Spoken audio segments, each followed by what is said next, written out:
इतने चुनाव हरवाने के बाद भी कांग्रेस पार्टी हमेशा राहुल गांधी को ही क्यों आगे करती है? आपके पास कोई और नेता नहीं है? कांग्रेस पार्टी में खुद बेरोजगारी पड़ी है। मेरा सवाल कांग्रेस से है कि जो वो इतनी सारी अपोजिशन पार्टियां से मिलकर अलायंस बनाई है, तो क्या कांग्रेस के पास खुद का कोई सक्षम नहीं है कि जो बीजेपी के खिलाफ खुद अकेला लड़ सके? अनएम्प्लॉयमेंट एक प्रॉब्लम है, लेकिन राजस्थान में, मध्य प्रदेश में, छत्तीसगढ़ में कांग्रेस की सरकार थी, तो उन्होंने कितना अनएम्प्लॉयमेंट दूर। तो मैं पूछना चाहता हूँ, इनको अछूत शब्द मैंने अपने लिए इस्तेमाल किया, इनको बुरा लगा तो प्रधानमंत्री मोदी को गंगू तेली, नीच, भस्मसूर, चाय बेच, तू कहाँ से आया, तेरा परिवार क्या, तो बुरा नहीं लगा? A few minutes later. मुझे अपने घर जाना है। पॉलिटिकल जेम्स के वीडियो के अंदर आपका बहुत ही स्वागत है। दोस्तों, आज की वीडियो में आप लोग देखने वाले हो किस तरह से जो सुप्रिया श्रीनेत हैं उनसे कई सारे सवाल पूछते हैं आज की डिबेट में कई सारे ऑडियंस, और उन सवालों का जवाब जब नहीं दे पाती हैं सुप्रिया श्रीनेत तो इधर उधर की बातें करने लगती हैं, और फिर जब ऑडियंस उनका बैंड बजाना चालू करते हैं तो फिर काफ़ी ज़्यादा मज़ा आता है। दोस्तों, आपको इस वीडियो में काफ़ी ज़्यादा मज़ा भी आने वाला है, तो आप लोगों से रिक्वेस्ट है वीडियो एंड तक जरूर देखिएगा। वीडियो पसंद आएगा तो वीडियो को लाइक ज़रूर करिएगा, और चैनल पर नए हो और चैनल को अभी तक सब्सक्राइब नहीं किया है तो जल्दी से चैनल को सब्सक्राइब कर लो, क्योंकि यहाँ पर अब डेली ही ऐसे ही मज़ेदार डिबेट्स आने वाली है। तो चलिए बिना समय गवाए आज की इस मज़ेदार वीडियो को करते हैं स्टार्ट। तो चलिए शुरू करते हैं। मेरा सवाल सुप्रिया मैम से है। मैम, जैसे आपने बोला कि ऑपोजिशन बोल रहा है कि जो ईडी और सीबीआई है वो मोदी गवर्नमेंट के हिसाब से काम ले रहे हैं, बट अगर हम कंपेयर करें इंदिरा गांधी जी की गवर्नमेंट के हिसाब से, उन्होंने तो प्रेस फ्रीडम पे भी लगाम लगा दी थी और बहुत सारे ऑपोजिट पार्टी के नेताओं को भी जेल में बंद कर दिया। इस हिसाब से आप कैसे कह सकते हैं कि मोदी गवर्नमेंट के हिसाब से सारी ये सब चीजें चल रही हैं? मुझे नहीं पता आपकी उम्र क्या है। 21 साल की लड़की है, उसका नाम है दिशा रवि। वो क्लाइमेट एक्टिविस्ट है, वो क्लाइमेट एक्टिविज्म पे काफी बात करती है। उसको दिल्ली पुलिस, अमित शाह की दिल्ली पुलिस पकड़कर दिल्ली ले आई थी, क्योंकि उनको लगता था वो एक अंतर्राष्ट्रीय साजिश का हिस्सा है। और जब तथ्य नहीं मिले तो दिल्ली पुलिस को दुम दबाकर उसको छोड़ना पड़ा, कोर्ट के अंदर मानना पड़ा। उनके पास कोई तथ्य और सबूत नहीं थे। ये डर है सरकार का। और आपने एक अच्छी बात पूछी, आपने स्वतंत्रता अभिव्यक्ति की बात पूछी। आप लोग पता नहीं कितने लोग बच्चे यहाँ से मैक्लोडगंज या लद्दाख या ऐसी जगह गए हैं। मैं आपसे एक बात पूछती हूँ, लद्दाख ले कभी जाइएगा तो वहां पर एक व्यक्ति है सोनम वांगचुक। आपने सबने 3 इडियट्स देखी होगी। 3 इडियट्स में जो आमिर खान का किरदार है वो उन पर ही आधारित है। सोनम वांगचुक ने 21 दिन का फास्ट किया, 21 दिन का व्रत किया। लद्दाख की जनता सड़कों पर है आज की तारीख में। 3 लाख की जनता है, 10% लोग आज भी सड़क पर हैं और कहते हैं कि चीन घुस आया है, हमारे चरवाहे जा नहीं पा रहे हैं, सरकार को 6 शेड्यूल में हमें शामिल करना चाहिए। उनकी बात तो करना दूर, उन पर कोई डिबेट नहीं है। प्रधानमंत्री मोदी को कोई फर्क नहीं पड़ता कोई जिए या मरे, चाहे मणिपुर हो और चाहे लद्दाख हो। ये मोदी जी की असलियत है। बच्ची का सवाल इमरजेंसी पर था, इमरजेंसी पर था। ये फंस गया सीएम। ऐसा नहीं कि यंग है तो इमरजेंसी नहीं, इमरजेंसी के बारे में पढ़ा। तो अभी बहुत कुछ और आप लोग सब हाथ उठाइएगा, मैं उधर भी आऊंगी जो लोग खड़े हैं। हाँ। एक चीज मैं और कहना चाहती हूँ, आप लोगों में जिसका मन हो मुझसे खड़े होकर सवाल पूछिएगा। अगर आपको उनकी बात अच्छी लगे खूब ताली बजाइएगा, मुझे भी हूट करिएगा। मैं आपको मैं इंडिपेंडेंट इंडिया में युवा को किसी का हूटिंग करने वाला स्टूज कभी नहीं कहूंगी। बिल्कुल ये पाप नहीं करूंगी। आप करिएगा, ये आपकी स्वतंत्रता है। ये देश दुनिया का सबसे युवा देश है। यहाँ पर आपको हूटिंग करने की भी आजादी होनी चाहिए, ताली बजाने की भी आजादी होनी चाहिए। अंजना जी, किसी के बाप की बपौती अंजना जी, आपने इमरजेंसी पर अभी भी नहीं बोला, इससे रुक जाइए। सवाल इमरजेंसी पर था, वो बच्ची पूछ रही थी कि जिस पार्टी ने देश में इमरजेंसी लागू किया। नेता ने कहा है, सवाल का जवाब सुनिए। मेरे नेता ने कहा है कि इमरजेंसी एक काला अध्याय था और वो गलत था। लेकिन आज इस देश में क्या हो रहा है? आज अगर एक व्यक्ति दिखाता है कि मिर्जापुर यूपी उसको रोटी बच्चे को दी जा रही है, उसके ऊपर सेडेशन लॉ लगाकर उसको प्रताड़ित किया जाता है। सुप्रिया शर्मा नाम की एक पत्रकार है, स्क्रोल में काम करती है। उसने वाराणसी में जाकर दिखाया कि आज भी मुसहर घास खा के जीते, उसके ऊपर सेडेशन लॉ लगाया जाता है। क्यों ऐसा होता है? पीपी किरतक घोटाला जो दिखाएगा उसके ऊपर कार्रवाई होगी। वो खुद ही उसे काला अध्याय मांग रही है। अभी के वक्त को ज्यादा बुरा बताती। लोकतंत्र बचाओ रैली किया था पूरे विपक्ष ने रामलीला मैदान में। जवाब दीजिए। अंजना जी, अभी इन्होंने बड़ी बड़ी अच्छी बातें की, तो इनसे एक बार बोलिए कि जनता को राक्षस कहने वाले रणदीप सुरजेवाला पर क्या कार्रवाई की? वहां पर तो पूरी जनता को राक्षस बोल दिया था। उस पर एक शब्द नहीं बोल पाए। चलिए, मैंने तो एक प्रायोजित व्यक्ति को चिन्हित किया तो उनको बुरा लगा, मैं बोलता हूं कि गलत है। अब बताइए कि जो रणदीप सुरजेवाला ने बोला उस पर कुछ नहीं बोल पाएंगी। अच्छा, अंजना जी ये क्या बोल रही हैं कि ये मीडिया की स्वतंत्रता के लिए है। अरे भाई, 14 पार्टियों ने 14 जर्नलिस्ट को बैन किया। वो कौन सी पार्टियां थी? चित्रा जी के शो पर जो 5 बजे होता है, कौन सी पार्टी नहीं आती है? कांग्रेस पार्टी नहीं आती है। और ईमानदारी इनकी ये देखिए कि ये खुद पत्रकार थी, अगले दिन पत्रकारिता छोड़कर प्रवक्ता बन गई और टिकट लेकर चुनाव लड़ने लगी, परंतु दूसरों की मर्यादाओं पर, दूसरों की नैतिकता पर सवाल ये खड़े करती है। और अगर नाम बुलाना गलत है तो गोदी मीडिया किसने टर्म कॉइन किया है? आपको भी गोदी मीडिया कौन बोलता है? बताइए जरा एक बार इनको। और तीसरी बात, देखिए मैं भागता नहीं हूं, इमरजेंसी की बात करती हैं। राजनाथ सिंह जी का स्मिता प्रकाश के साथ पॉडकास्ट देखिए। उन्होंने बताया कि 24 साल के राजनाथ सिंह जेल में ठूस दिए गए थे, उनकी मदर का अंतिम संस्कार था, उनको पैरोल नहीं मिली। ये इनकी हकीकत है। ये बात करेंगे जिन्होंने इस पार्लियामेंट को पंगु कर दिया, सारे विपक्ष को जेल में डाल दिया, जिन्होंने जुडिशरी को कहा कमिटेड जुडिशरी बनो, जिन्होंने कहा मीडिया को डोंट क्रॉल बेंड।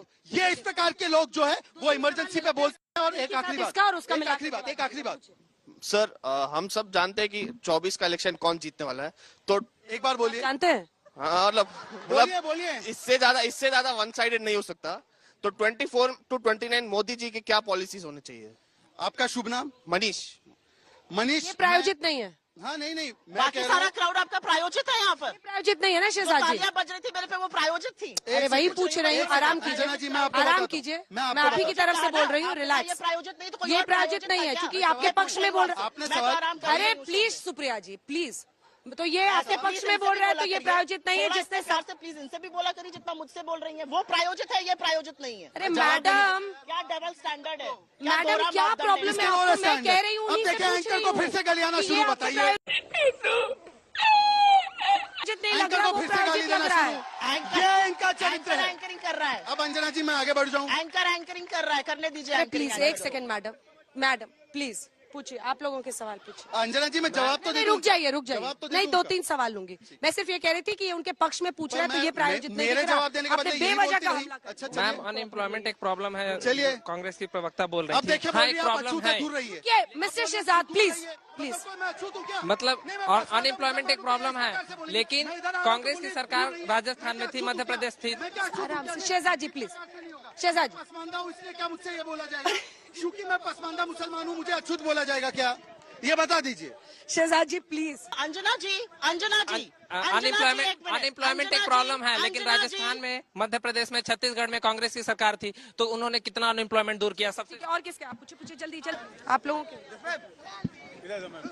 मैम, मेरा सवाल है कि आपके मैनिफेस्टो में आपने रिजर्वेशन 50% से बढ़ाने का वादा किया है, तो ऊपर से आप अपनी यात्रा निकाल रहे हैं, भारत जोड़ो न्याय यात्रा, भारत जोड़ो यात्रा। आपकी पार्टी जुड़ नहीं पा रही, आपकी पार्टी के लोग निकल रहे हैं, आपके अलायंस के लोग निकल रहे हैं, तो ऐसे आप देश को कैसे जोड़ेंगे? आप अपनी पार्टी को जोड़े पहले, फिर देश को जोड़ना चाहें। ये इतने चुनाव हरवाने के बाद भी कांग्रेस पार्टी हमेशा राहुल गांधी को ही क्यों आगे करती है? आपके पास कोई और नेता नहीं है? कांग्रेस पार्टी में खुद बेरोजगारी पड़ी है।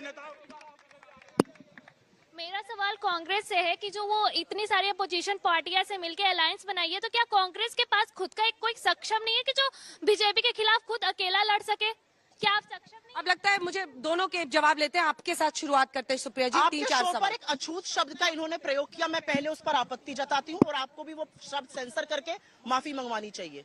76 साल बाद आजादी के यहाँ पर आकर इन शब्दों का प्रयोग सर्वथा गलत है, जाति सूचक शब्द है, बिल्कुल माफी मांगनी चाहिए। एक महिला होने के नाते मुझे पूरी आजादी, अगर मुझे बहुत ज्यादा कोई करीब आ रहा है मैं बोलूं थोड़ा दूर रहिए, बिल्कुल मुझे आजादी, एक महिला होने के नाते आपको भी वो आजादी है। कैसे इन्होंने शब्द का प्रयोग किया?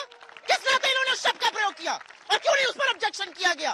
क्या बोलते हैं यहाँ पे? मैं जवाब एक महिला और पुरुष का कोई अंतर ही नहीं है यहाँ पर। मैं यहाँ पर खड़ी हुई हूँ और यहाँ पर आके मेरे पास आने किस शब्द का प्रयोग करते हैं, किस तरह की बात करते हैं, और इस पर आपको भी ऑब्जेक्शन करना चाहिए था। मैं ये अपनी आपत्ति दर्ज कराना चाहती हूँ। कांग्रेस पार्टी के सवाल, कांग्रेस पार्टी के सवाल, रुक जाइए। सारे सवालों का मैं जवाब दूंगी। झूठ बोलो, बार बार झूठ बोलो। इसके बाद नहीं, फिर आप दोनों की तू मैं रह जाएंगे। इश्यूज पे आते हैं। कांग्रेस पार्टी की लीडरशिप को लेकर 2 बच्चों ने सवाल। कांग्रेस पार्टी के सारे सवालों का जवाब दूंगी। अगर कुछ सामाजिक रूप से गलत यहाँ पे कहा जाएगा उसका विरोध करना भी मेरा काम है। लिया आपने। बोलना चाह रही थी, आपने टोका। उनको पूरा करने दीजिए। यहाँ पर लोगों ने इसके कहा, बाद आप ही की बात। कांग्रेस पार्टी की लीडरशिप पे सवाल उठाया। कांग्रेस का नेता कौन होगा ये हम डिसाइड करेंगे ना। आज असलियत यह है कि 2014 से 2024 में नरेंद्र मोदी के अलावा बीजेपी में है कौन। नितिन गडकरी को घर बिठा दिया, जो सवाल पूछता है उसका टिकट काट पीछे से देते एक बच्चा चिल्ला रहा है, ऐसे कौन योगी। सा है, हाँ? एक बच्चा चिल्ला रहा है योगी। अरे ज्यादा ना करवाइए, बेचारे की नौकरी चली जाएगी। जैसे शिवराज सिंह चौहान दूध में से मक्खी की तरह निकाल दिए गए, बाबा को भी अलविदा कर देंगे ये लोग। अभी देखते जाइए 2024 में बाबा की विदाई ना कर दे। योगी मोदी की बातें मत। राहुल गांधी पर सवाल था। हाँ, तो मैं उसका जवाब दे रही हूँ। मुझे लगता है राहुल गांधी आजाद हिंदुस्तान में एक अकेले नेता है जिन्होंने कन्याकुमारी से कश्मीर और मणिपुर से मुंबई की यात्रा करी। वो मणिपुर जो 10 महीने से जल रहा है, लेकिन प्रधानमंत्री की ना तो इरादा है, ना नियत है, ना हिम्मत है मणिपुर जाने की। जो प्रधानमंत्री मणिपुर का नाम नहीं लेते, 76 दिन बाद 36 सेकंड की बात करते हैं, वो प्रधानमंत्री क्या इस देश की बात करेंगे। राहुल गांधी पर सवाल उठाने वाले वो लोग ये भूल बच्चा जाते है, हैं। जनता है। 2014 उनके इलेक्टोरल रिपोर्ट कार्ड पर सवाल है। 2019 में जब चुनाव हुआ, कुछ वोट इनको मिले, कुछ वोट हमको मिले। सम्मिलित ऑपोजिशन को इनसे ज्यादा वोट मिले, 60% वोट मिले सम्मिलित ऑपोजिशन को। किससे लड़ने चले? आपके ही चैनल दिखाते हैं, आपके ही डिजिटल वाले दिखाते हैं। जहां जाओ तड़ातड़ लोग सवाल पूछ रहे हैं रोजगार पर, लोग सवाल पूछ रहे हैं महिला सुरक्षा पर, लोग सवाल पूछ रहे हैं कि भैया महंगाई से काहे कमर तोड़ रहे हो। उसका कोई जवाब नहीं है। लद्दाख से लेकर मैंने भी नोट ना महिला की ना नोट महंगाई करके की। रखा हूँ। मैं जनता को याद दिला रही सब हूँ। नोट करके बैठा हूँ। पहले तो बाबा की विदाई का ख्वाब देखना बंद कीजिए। महाराजगंज से 5% वोट देकर विदा कर दिया, अमेठी से विदा कर दिया और रायबरेली से हमेशा के लिए विदा कर दिया। तो आज आप छोड़ दीजिए, 80 में से 80 में विदा होने वाले। इसीलिए मैडम ने टिकट लेने से भी मना कर दिया और ये विदा कर दिया। छोड़ दीजिए भाई। मैंने जब कहा कि पास आने पर इन्होंने कहा कि मेरे पास मत आओ, तो मैं पूछना चाहता हूँ, इनको अछूत शब्द मैंने अपने लिए इस्तेमाल किया, इनको बुरा लगा तो प्रधानमंत्री मोदी को गंगू तेली, नीच, भस्मसूर, चाय बेच, तू कहां से आया, तेरा परिवार क्या, तो बुरा नहीं लगा। ये तो सामाजिक शब्दकोश से निकल गए ना शब्द, पर देश के चुने हुए प्रधानमंत्री को ये बोलते हैं तेरा परिवार क्या है। मैं डंके की चोट पे बोलता हूँ, हमारा परिवार नहीं है। हम लालू की तरह तेजस्वी नहीं लाते, हम मुलायम की तरह अखिलेश नहीं लाते, सोनिया की तरह राहुल नहीं लाते। हम आपके साथ है, हमारा परिवार आप है। दोस्तों, द पॉलिटिकल जेम्स को आप लोगों ने देखा और इसके लिए बहुत ही धन्यवाद। दोस्तों, यह मेरे चैनल की पहली वीडियो थी जो कि डिबेट वीडियो थी और इस पर मैंने अपना रिव्यू और रिएक्शन दिया। दोस्तों, अगर मुझसे कोई भी मिस्टेक हुई हो इस वीडियो के अंदर तो आप वो मिस्टेक हमें नीचे कमेंट सेक्शन में ज़रूर बताइएगा, ताकि मैं अपने नेक्स्ट वीडियोस में वो मिस्टेक को सही कर सकूं। और दोस्तों, अगर आप लोगों ने इस वीडियो को अभी तक लाइक नहीं किया है तो जल्दी से वीडियो को लाइक कर दीजिए, और चैनल को अगर आपने अभी तक सब्सक्राइब नहीं किया है तो जल्दी से चैनल को सब्सक्राइब भी कर लीजिए, क्योंकि यहाँ पर डेली ही ऐसे ही मज़ेदार डिबेट वीडियोज़ आने वाली है। तो हम मिलते हैं किसी और ऐसे ही मज़ेदार वीडियो में। आज के लिए बस इतना ही। नमस्कार। नहीं सोचिए मत, सब्सक्राइब कीजिए।